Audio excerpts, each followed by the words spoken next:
are the care compass, pointing hearts back home, turning quiet, lonely rooms into places they belong. To the elderly, the wise, you give your steady light, careful care, caring compassion in the soft hours of the night.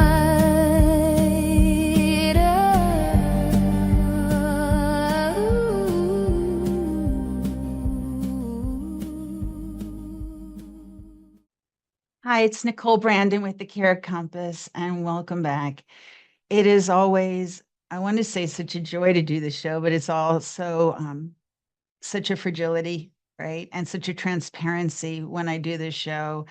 And for those of you that have been following my parents' journeys, and I always give you an update after several years of being apart because of health issues, we finally were able to bring my mom back with my dad. So it's like this incredible miracle that they are back together, 66 years of marriage. And just when I call and I ask my dad how he's doing, he says, my day is perfect. I'm with your mom. So today's update is a good one. So it's a great day to be celebrating and enjoy. And as I've been going through this journey of my parents' health and my parents' future, my parents' life, as well as my own life and future, in the middle of this story, one of the guests that I've really been eager and longing to bring on, I'm so excited, is with me today, which is Tracy Granick. And Tracy is incredibly special. You're incredibly special. You really are. You exuberate joy, you exuberate light, you exuberate energy, and at the same time, there's a knowingness when I talk to you, when I see you, that you have all this wisdom and all this knowledge. And in certain areas. And you immediately allow people to trust you, because I think that what you say is so true. Like, it rings something inside of you that you just say that's true. And I don't know why it's true, but I know it feels right. Mm-hmm. I know it is right. I know it's something that I should be listening to. And it's an area that a lot of people don't know about. Sure. And so I think that's extraordinary. And your company, Frontier Financial, right, of Arizona, is wonderful in so many ways, because you expanded into an area that I want to say is such a specialty area. Right. And it's special because it gives people an option maybe they had never thought about, that they didn't know existed. And it also gives people hope. Yeah. And how do you serve hope? How do you that's such a gift. And then I was reading your bio, and like little tiny tear came down my eye when I was reading your bio, because in your bio you were talking about your dad. And the show, we're talking about parents that are aging and how we help navigate that, as well as ourselves as we're coming. We're in an age bracket that's us in 10 years and 20 years. So everything we are learning to help them, we are learning to help ourselves in the process. And I've heard the term reverse mortgages, but when you were a kid, tell me what it was that your dad said. Yeah. So I was maybe 6, 7, 8 years old, and I was sitting on his lap one day, and he said, "Why is it that you save for retirement?" And I had no idea. Dad worked for Ford Motor Company and retired from there. And so the natural thing that I thought of was, well, we save for retirement, so we have gas to put it, or we have money to put gas in our car. We have food to put on the table. It was, the simple things that a kid would think of, when a parent asked that question. But as I've gone through my adult life, I realized that what he did back then was he was just planting a seed. Retirement isn't necessarily something that we get to, as much as it's something that we plan for. And that is a seed that has to be continuously nurtured through our lives. And the younger we start, the more opportunities that we have to make that journey of retirement that much more comfortable. And so, yeah, it was really just an interesting, it was, but I remember it like it was yesterday. You know, there's so many things that we forget, but it's like that one thing he said, and I just hung on to it. I still hang on to it today. You know, I was telling somebody last night, we were having a conversation about bamboo trees. Mhm. And the one thing that I've learned about bamboo trees is you put the seed in, and it could take years, like years for the little bamboo seed to break ground. But once it does, like you cannot chop down a bit. They just grow and they grow and they grow. Mhm. I always think about the person that just nurtures that Right. seed all those years. Even when nothing's happening, Right. we still have to be present in what our ultimate goal is. So I'm in that in between, not just an in between, right? I was at song, and I was like, I'm in between. So I have two parents that are in their 80s, and as many of us have always been taken care of by our parents, and we never expect that day to happen when there's some sort of a flip that we are now taking care of them. And protecting them, right? And fiercely wanting the best for them and their wellness, and for them to have everything that they've ever wanted, you know, in every moment. And so, where do you begin? When do you start? And how does this work? And when does somebody find you and knock on your door or scream, "Oh, see"? Regrettably, it's oftentimes at the last minute. Which is why in my career, especially in the last 7 years, 8 years, I've been on a mission to get people educated. The reverse mortgage is a highly misunderstood topic of conversation. In my early years of talking about it with people, some people would just not call me back because I just mentioned the word.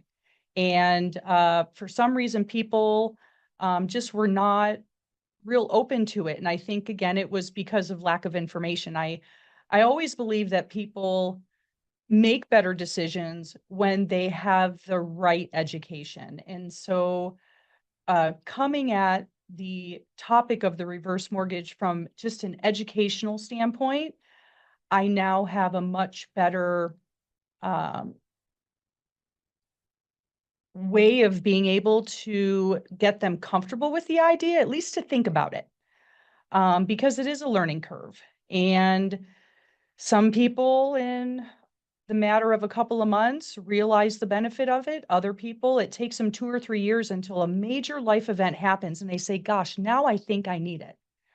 And so that's what I try to do with the lunch and learns that I do in my education with people of the reverse mortgage, is to just as soon as I can get children, financial advisors, CPAs, estate planners, anyone who is an integral part of a senior's wellness as they age, into that conversation so that it can be easier to talk about, as opposed to something that nobody wants to broach until it's the last opportunity for them to have financial wellness. Okay, so supercalifragilisticexpialidocious, really big word. Yes. It has an energy to it. Already breaking a song. Reverse mortgage, what is it?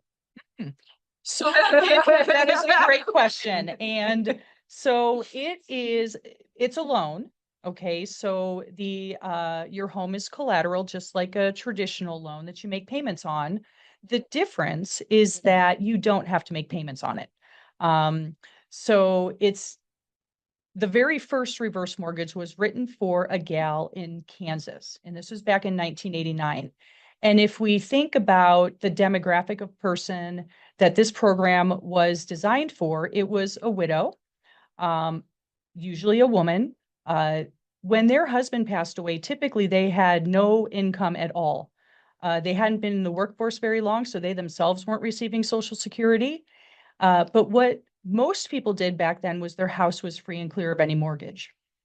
So the deal back then was the bank would pay all of her expenses, not just property taxes and home insurance, but it'd give her food for groceries, money to pay her utilities, so that she could age in place in the home that she resided in, raised her kids, and lived in her whole life.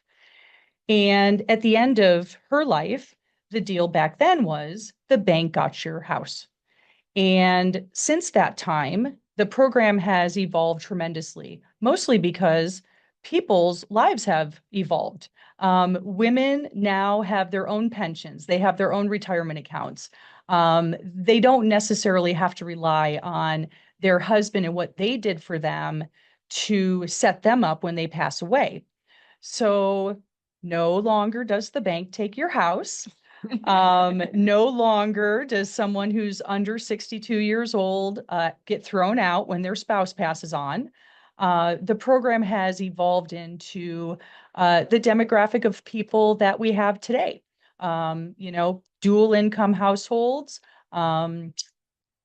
couples who are remarried because they each lost a spouse. They're each coming in with their own assets.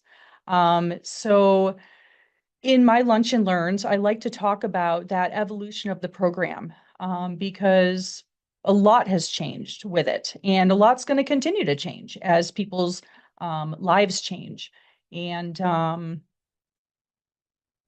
I love that. So I read in your bio that you were from New York and Boston, Yep. and now you're here in Arizona. Mhm. So vastly different. Like I think about New York, and Totally. I think about apartments, or I think about condominiums, or you think Mm. about townhouses. And here there's all this land. Does it matter where people have their homes if they get a reverse mortgage? Is it more beneficial for people in one area than another? Or It really doesn't matter, because what I have found is that people that live in a single wide manufactured home could be just as well off as a person in a multi-million dollar home. It's all how they have approached their overall financial well-being.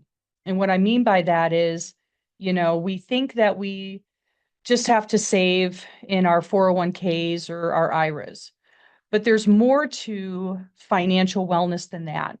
There's the long-term care insurance piece. There's living life insurance policies. There's all kinds of other financial instruments that we need to consider when having a well-rounded approach to our financial future. And so again, we finance everything from single wide manufactured homes in rural parts of Arizona to multi-million dollar homes down in Scottsdale. And the need for this type of program covers all financial spectrums. that's awesome. And when people come in to talk to you, like, what are their major questions and what are their greatest fears? So there is a pride with owning your home without a mortgage on it. I myself, that's what my dad taught me. Strive to, when you retire, to not have a house payment. Well, what I have found people's biggest fear is not having enough safety nets for what could possibly happen. And they seem to always be concerned about using the equity in their home as one of those safety nets. And what I have found is the money that we've paid into our home should be looked at the same way as the money that we invest in an IRA or a 401k. At some point down the road, when after 20, 30, 40 years of investing in an IRA, we then start drawing from it. Our house needs to be looked at that same way. And so breaking through to individuals who have a huge nest egg in their home, but fearful of converting that to cash, takes, again, just planting seeds. Most everybody has some type of a hole in their retirement planning.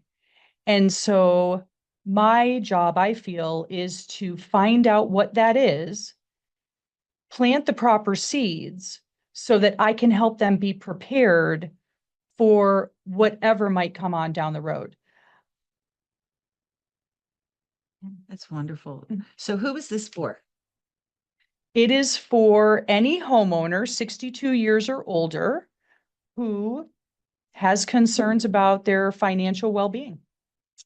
Maybe they are short every month. They're not what I call cash flow positive.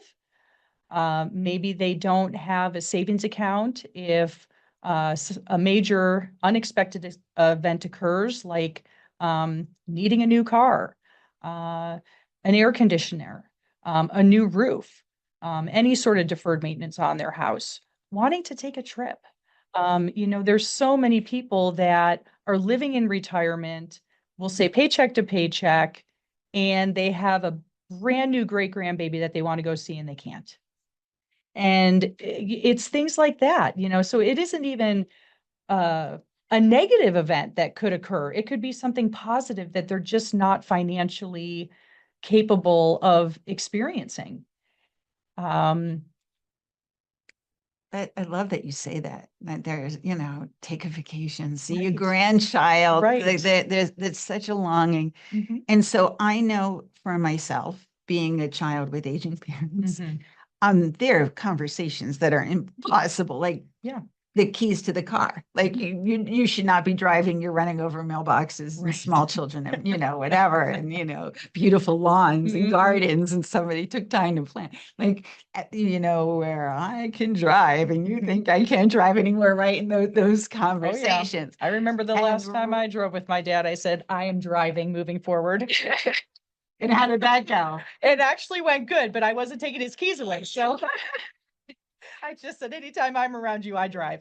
So, and those are, conversations that, Or that are hard, that are difficult, man. I wish, maybe I'll write a manual on how to have those conversations. And so how does one, me, the other me's out there, all of our listeners, start the conversations with their parents about reverse mortgage? So that is a tough question to answer. I feel a little fortunate in that I have 6 siblings, and my dad always felt comfortable talking to me about finances. And I don't know what allowed him that comfort in talking with me, but he just had that respect. And so it was a little easier for me to have the conversation with him when the time finally came for him to pursue a reverse mortgage. Some people just plain don't have anybody. That's what I have found a lot is they don't have kids. And if they do have kids, they're estranged. And so I become that person that they have an opportunity to talk with. And so I think if you don't have that relationship with your family or with your parents, to find a trusted person, like Nicole graciously says, I am, and say, you know what, maybe you're not comfortable talking with me about this, but I've got the perfect person who you can open up to and just explore other options. That's so important. And I feel that instantly. I saw you speak once. You were talking about what you do, and you were sharing that, like, even if you don't do this now, right? Even if this is a couple, let me, educate you. And I believe it's such a swaddling in talking to you. It really is.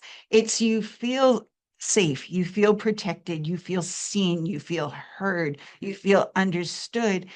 And for my own self, I would want that. And I would certainly want that for my parents or for Right. anybody Mhm. that I love. I mean, I would, skywrite your name and recommend for people to go to you and, shout it from the top mountaintops, because I really do believe that um, you're helping people in a way that they couldn't help themselves. Mhm.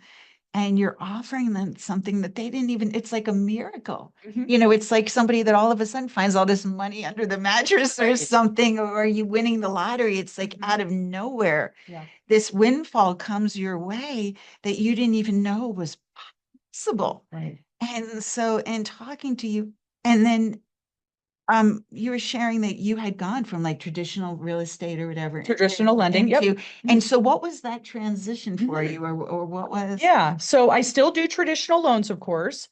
But the transition actually occurred around 2013 when my dad made a call to all of us siblings and said, I think I'm going to go broke.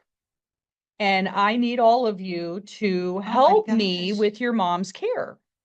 Oh my gosh. And I sat back and thought, how is that possible? This was a man who retired with a pension, paid off all of his debts, um, had a trust and put all of his assets into the trust, pretty much had his house paid off, just had a small line of credit, which was a little bit of his safety net. But what he did not have was long-term care. And my mom had a series of strokes. He was paying for people to come help her at home. And he got to a point where he just couldn't do it anymore at home. And he said, I need to find a place for her. Found this wonderful 3-bedroom, 2-bath house, few other residents, affordable rent, but it was bleeding him. And one time a year, around September or October, he would get those annual bills that come up for all of us: car insurance, registration for the vehicles, property taxes, home insurance. It was like, for some reason, that time of the year really hit him hard. And it was that time of the year that he always had to go to his IRA and make a sizable withdrawal. Well, in the last year, he'd been doing that monthly because of helping to cover my mom's care. So when I found out the reason behind his call for financial help to all of us, I said, okay, I think now is the time to start having that conversation about, what does it mean that a house is a retirement account? And we started to explore the reverse mortgage. And it was the solution that we were looking for. And what was really beautiful about the whole process was when he was done and he had the reverse mortgage in place, he goes, you know what, Tracy, I should have done this 10 years ago. I would have, because he understood the concept of it. He said, I would have had so much more money to deal with today had I planned better.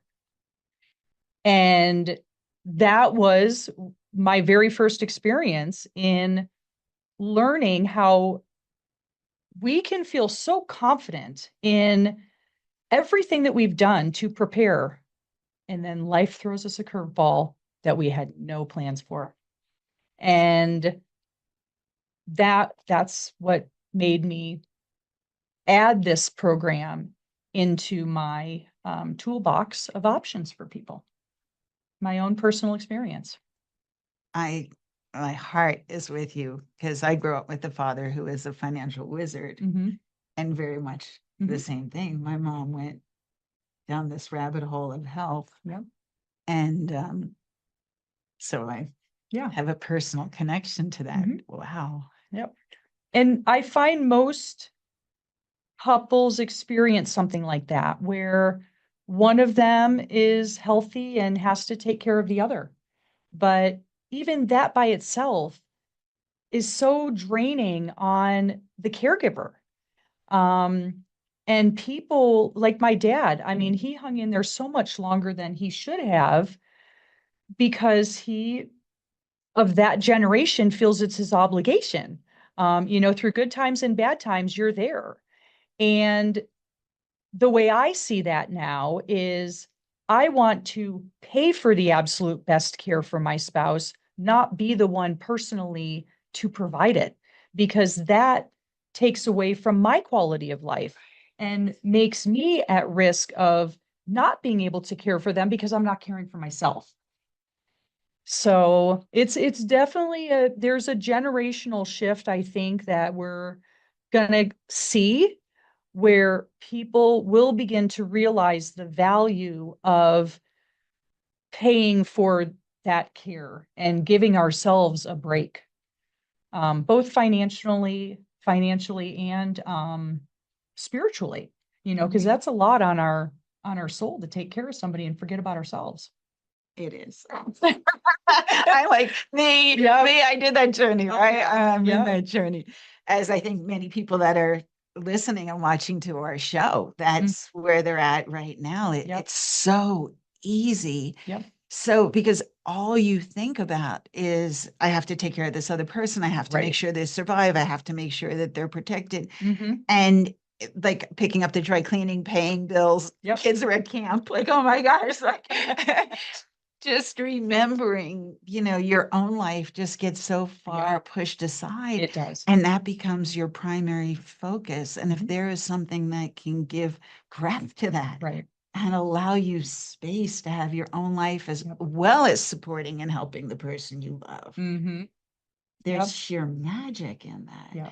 And then how long does the process take? So I want to reverse mortgage. Yes. So counseling is the first step. Okay. Counseling. Tracy, Yep. okay. So yes, we meet. I'm gonna, of course, dive into your situation, because the program can absolutely be used in a good way or a bad way. I tell people it's not the loan that's bad, it's the application of the loan that's bad. So I like to really understand their situation, both what's happening for them today as well as what they are planning for in the future. We review some different scenarios, make sure they understand, what those options are, why one is better over another. And once that person feels comfortable that they want to put this loan in place, then counseling is the next step.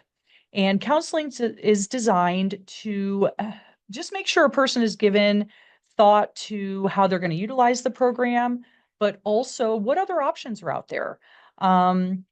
Sometimes an option is, I need to sell my house and downsize. So let's look at what that entails.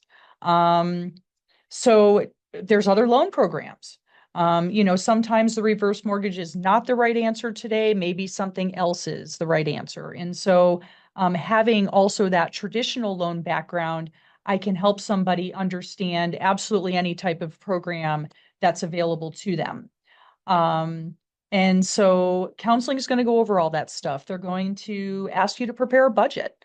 They too want to understand your situation so that they can properly prepare you. The other big thing too is, like all real estate and mortgage transactions, if you are not of sound mind, you should not be entering into an agreement like this. And so this is a little bit of a gauge for a counselor to know if a person is of sound mind.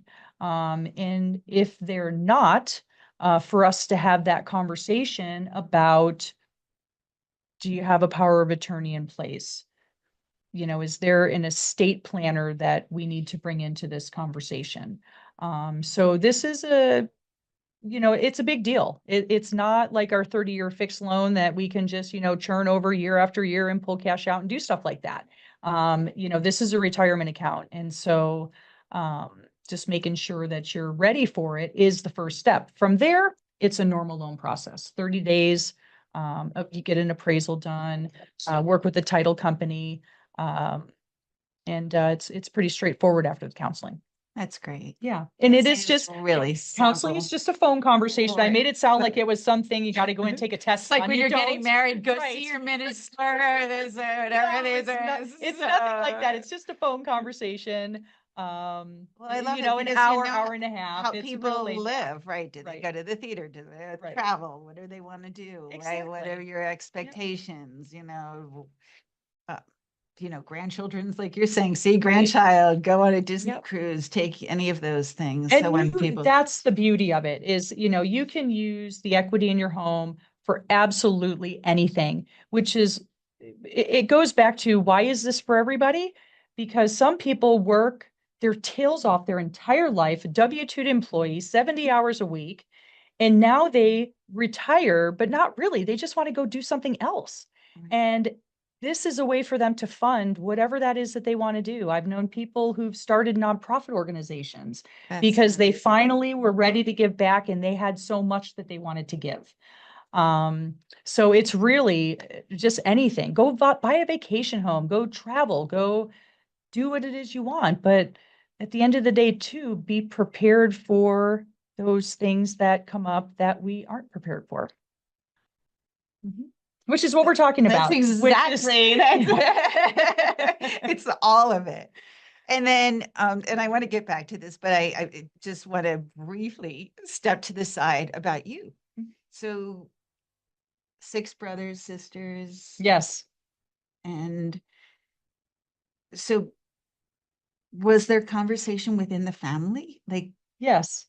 in doing this? Yeah. So is that something you would recommend, that you bring other family members in, or just the caretaker that's the primary caretaker? Or is there best practices? Yeah, Yes. kind of best practices. So I do think that it's important for the parents to bring in to the conversation any child who would be responsible for liquidating their estate.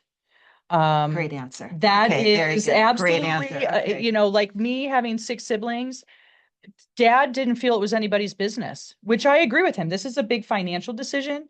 It's his responsibility. Right. And many of my siblings are not in the state of Arizona. Many of them haven't been present during the evolution of my mom's illness. And therefore, why have that feedback? Because it would not be Great. I understand. Right. valuable Right. in that decision. But I have found, again, the person who is set to handle the settlement of the estate should at least be aware of what's happening. Got it. Okay. It's not that they need to be part of the decision. They just need to be aware of what's happening so that when the time comes, they know why my business card is stapled to the folder and say culture my passing. Because she'll help you through this. And they probably need your counseling at that point which anyway. is fine, Just your yes. kindness And and your care and yes, your because support. regrettably, I went through that same thing too. When my dad ultimately passed away, I had to make the call to the bank and say, hey, what is it that you need? My dad's passed on. This is what we intend on doing with the house. And so I know exactly what the next person's going to go through.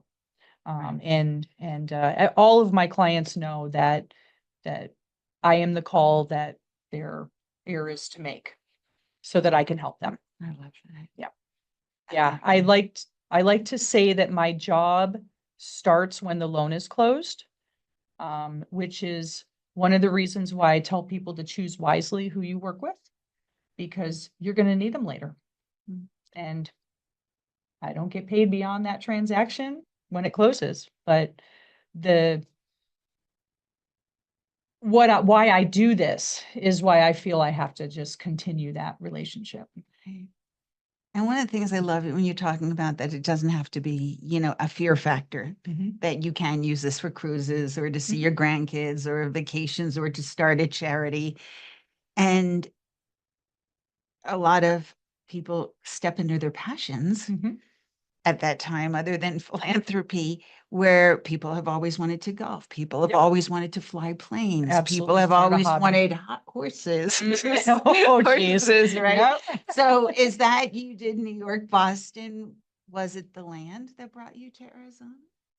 So, Boston, New York is actually where I grew up. Okay. Not many people know where that is, but if you are a football fan, we are outside of Orchard Park. So I'm a big Bills fan.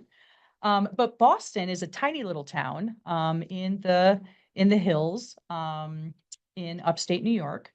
And so I grew up in a rural environment. There were horses around, but I personally didn't ride horses.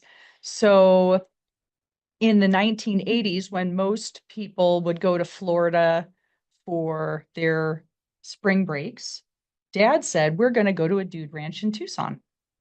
And we went to the dude ranch in Tucson, and I think I was 12 the first time we went. And I saw so many horses, and I just never wanted to leave the paddock where the horses were being taken care of. And they offered trail rides every day. So I was on every trail ride I could be on. And I just fell in love, not only with horses, but with the Sonoran Desert and the Southwest.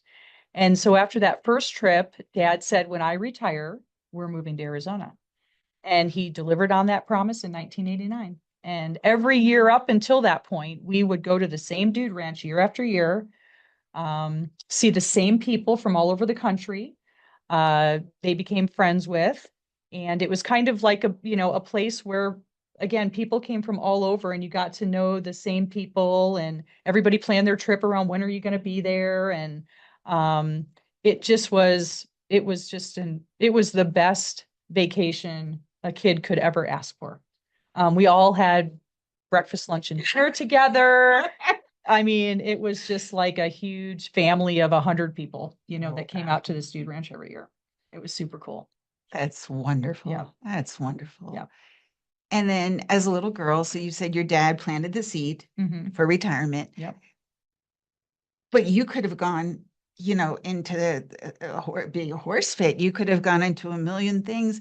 What was the drive for you to go into real estate? Were you always helping people? Were you always wanting to take care of people, or is that? I fell into it by chance.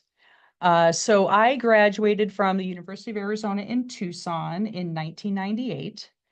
And college for me was just more of setting goals and achieving it. I needed some discipline because I wasn't the best kid during high school. But I absolutely got what I needed from the U of A. And I came from the restaurant background. I worked at a lot of five-star restaurants in Tucson. Absolutely love that industry, but with all of those hours and the hard work, I knew that was going to be a career for me, but I loved serving people. I would have clients come into the restaurant and I'm like, let me come up with your whole meal plan, pair the wine with it. Just tell me what you like. That's what I like to do I like to serve people. And so I left Arizona and went to Sacramento, and I had saved a bunch of money, and I thought, okay, I'm ready to buy my first house. And it was a complete disaster. I never ended up buying the house. I spent money. I was shopping in a price range that I didn't qualify for. My mortgage person wasn't licensed. My real estate agent was new. It was like, I mean, everything could have been wrong. And I'm going, I feel like I'm pretty smart, and I failed at this. And so I had recently met Larry, and Larry had been selling mortgage leads. Now I'm dating him and I, okay, because this is pre-social media for sure, almost pre-internet. The fax machine was popular back then, so the telephone was the primary form of communication. And so Larry had been selling mortgage leads to mortgage brokers and bankers across the country. And he said, I can support you if you want to go do this as a profession. I said, hell yeah, I can do this better than I was treated. And I'm going to make sure that doesn't happen to anybody again. And so I found my calling that way. And it was exactly what I was looking for as a career, because it was right in line with what my dad said of invest in real estate, save for your retirement. And so that was the conversation that I started having with people way back when was, hey, if you're going to be buying a house, let's think about this like a retirement account. You want to be able to afford what you're getting into, still have money set aside to save, and, not be house rich and everything else poor. And so that was actually what got me into it. And I've never looked back. I've absolutely loved it ever since. That's awesome. Yep. That's great. So Larry, you said I met Larry, but for those that don't know, Yeah, so yep. Larry is my husband, partner in the business. He has been an entrepreneur his whole life and has definitely taught me everything that I needed to know about being a small business owner. And he works with me in the business. He's our marketing guy and networks and just helps to promote what it is I do. That's wonderful. And he has a training as He well. does. Yes, he does some amazing training for business owners on how to be better networkers. This is a relationship business. I mean, as you can see, I'm an expert in reverse mortgages, but I need everybody else to help my clients. You know, I need the caregivers, I need the notary people, the document preparers, the placement people. My dad was placed into a home for just the last 6 weeks of his life. And, we need those specialty people that we can trust and know are going to put our clients, their interests ahead of their own.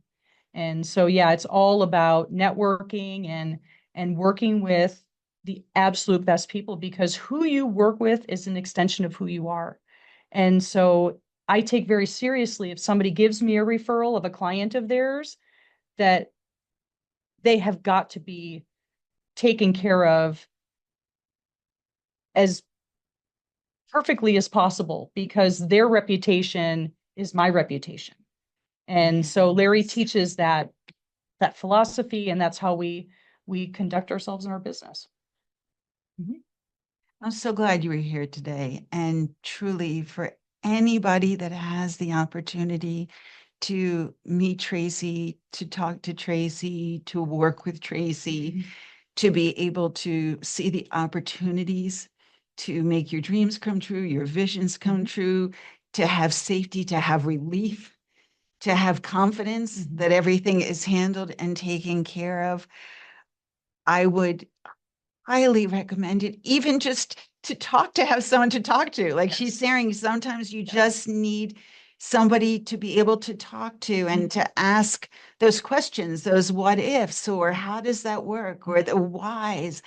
And I love the fact that you come from the family that you come from, because you've learned communication and you had a dad that instilled this incredible seed of wisdom in you, that you want to be able to save for that retirement. The fact that in real estate, I'm delighted to hear your story about you being in the restaurant industry and wanting to create meals for everybody, because that just shares even further to who you are, that just wants to make everybody happy and fulfill their needs and see specifically what each person wants and what they like, and those little, tiny little details that make all the difference in the world and make everything so special. And I love the demystification of the word and what it is, because I think that when I was taught fear is false evidence appearing real. Okay. And so if you say, a kid says there's monsters in the closet, and you open the closet and say, oh, that's the air conditioning. Look, that's making that sound or whatever. And now it's the air conditioner. Or when you have the right information, there is no such thing as fear. No. And the information for either retiring and downsizing or for reverse mortgages, when you have the right information, you can almost like, a Star Trek or something, boldly step into the future where no one's gone before, because you have the confidence, you have the faith, you have the knowledge, you have the understanding that you have somebody on your team and somebody that has really listened to the fact that you want to go on the Disney cruise with your grandchildren, or the fact that you want to start a hobby, or the fact that you want to have beautiful horses and, spend your days on trails and in love, or starting a foundation, or helping people, or any of the things that we've talked about. And so I think it's such a gift, and I'm so honored and so blessed that you are with me today. And outside of that world, and we're saying that world is so very important. And I think it is, I strive here to answer every question that you have on this journey for yourself, for your parents, for your family. And so if there is a subject that you'd like me to cover, please write in. I will find the right guest for you. Or if you have questions for Tracy, please write to us. We promise you we will get back to you. She will get back to you if you have a question, if you want to reach with her, if you want to have a consultation, if you just need to talk to her, just let us know and we will make that happen. And as we have just a couple minutes left, since you personally have gone through this journey with your dad and your mom, is there any just life advice you would give to our listeners that are going through what you or I have gone through? Don't wait until it's too late to reconnect with them. As part of my journey, I had some siblings that, unfortunately, what my dad chose to do actually pushed them away for some strange reason. And that then caused them to push away from other siblings. And so life is very short and we don't know when our time is up. And I think it's important that if you have a misunderstanding with somebody, that you just talk with them about it and break through it, because you will feel better on the other side, and it will pay off in spades to you emotionally, especially after that person passes. That's great advice. Yeah. And then I'm going to ask you for one little more tidbit. Okay. So your dad instilled the seed, Yes. retire. Any recommendations for seeds? Now, people might have children or grandchildren that are listening to this show that you could say, this is advice that I would suggest that you give to your child or to your grandchild. Always pay yourself first. Even if it's 10% of our earnings that you can save every month, do it. Paying ourselves first is the greatest thing that we can do for ourselves the younger we are, because it just means that we'll have more later. And with how everything is becoming so much more expensive and people most of the time living longer, we're going to need more and more resources the older we get to make sure we are well positioned for anything that life has to throw our way. That's really great advice. Yep. Pay ourselves first. Pay ourselves first. There was a book, right? The Richest Man in Babylon. I think my dad had told me that when I was a kid. Yeah. I got a whole bunch of little ones like that. Live within your means. Credit cards are not supplemental income. And I think that people fall on those because we want to have the better car than our friend does. We want to have the newest this or that. We want to have the toys. Well, I know for myself personally, I didn't have my first car payment until I was 40.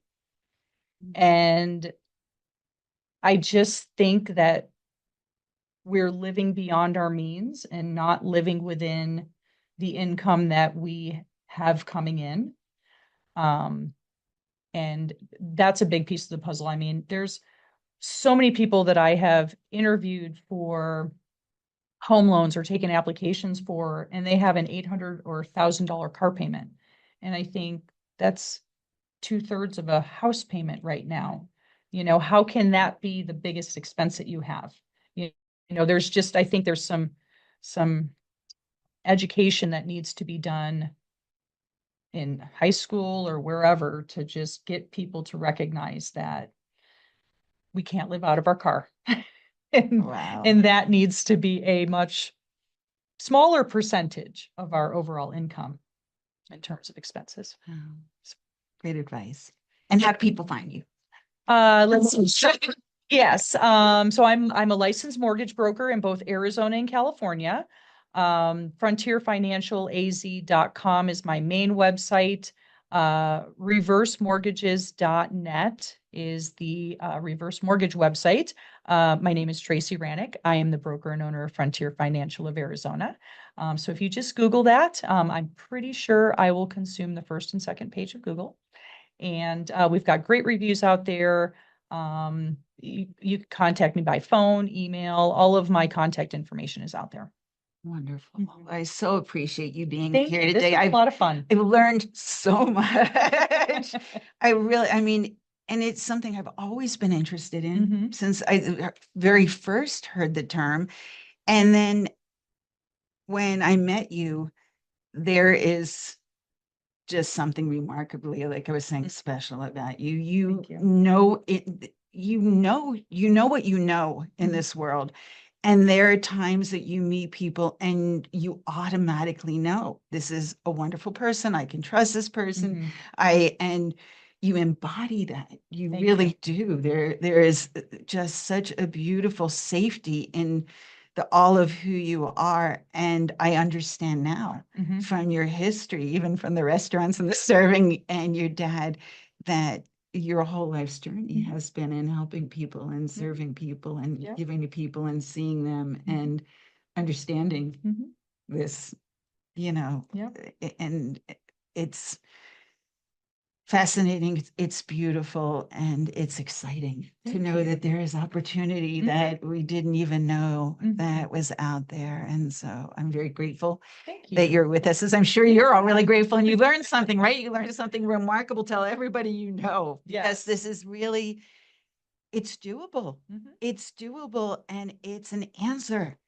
And that's, I think, why we're here is we're looking for the answers, right? Mhm. There's so many questions and this is an answer. This is a big answer to be able to do that and allow Tracy to help guide you and share with you, you know, your own personal journey and let her help you through that. And I know it's going to be wonderful for you on the other side of that.